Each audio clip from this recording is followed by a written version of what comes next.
একটা জঙ্গলে একটা হরিণী তার মিষ্টি বাচ্চাকে সঙ্গে নিয়ে থাকতো।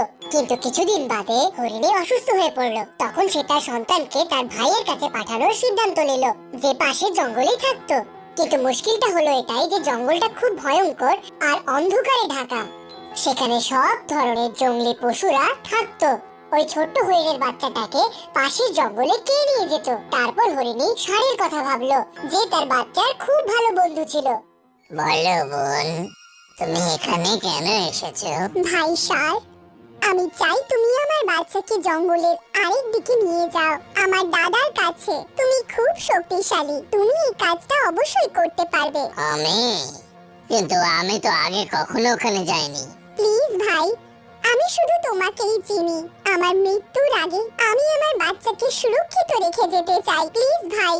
ঠিক আছে, তুমি এত করে বলছো যখন, কিন্তু কাল সকাল সকাল বেরোবো আমি, যাতে গভীর এই জঙ্গলকে দিনের আলোয় পেরিয়ে যেতে পারি। ঠিক আছে? ঠিক আছে, আমি ফোনকে রেডি করে রাখবো। আমিও কি যেতে পারি? তুমি? কিন্তু তোমার খেয়াল কে রাখবে? আমি নিজের খেয়াল নিজেই রাখতে পারি, আর আমি ফোনটারও খেয়াল রাখবো। আমি তো ফোনের বন্ধু, আমিও যাবো। ঠিক আছে, তো কাল সূর্য ওঠার আগে তৈরি থাকবে। আসছি মা। ঠিক আছে সোনা, আমার সোনা, ভালো থেকো। খরগোশ, তুমি এটা কেন বললে যে ফোন তোমার বেস্ট ফ্রেন্ড? ফোন, তুমি বলো তোমার বেস্ট ফ্রেন্ড কে? ও কি করে বলবে?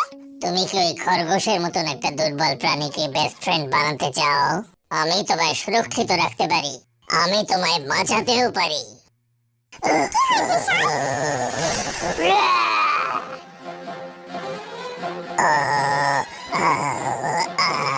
বিদায় ফোন, আর আমায় মাফ করে দিও।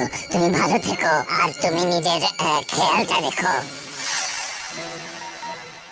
ও ফোন, তুমি এখানে একা একা কি করছো? তোমার বাবা মা আর তোমার পরিবারের অন্য হরিণী দল তোমার জন্য ওই গাছের পিছনে অপেক্ষা করছে। এসো, তাড়াতাড়ি এসো। হরিণের দল,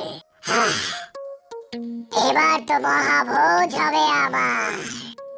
এই রোগা পাতলা হরিণের বাচ্চাকে কি বা করবো আমি?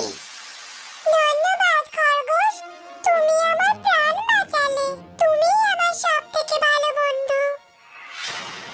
তো বুঝলে তোমরা, সবসময় শক্তিশালী হওয়াটাই বড় কথা নয়, বুদ্ধি থাকারও প্রয়োজন।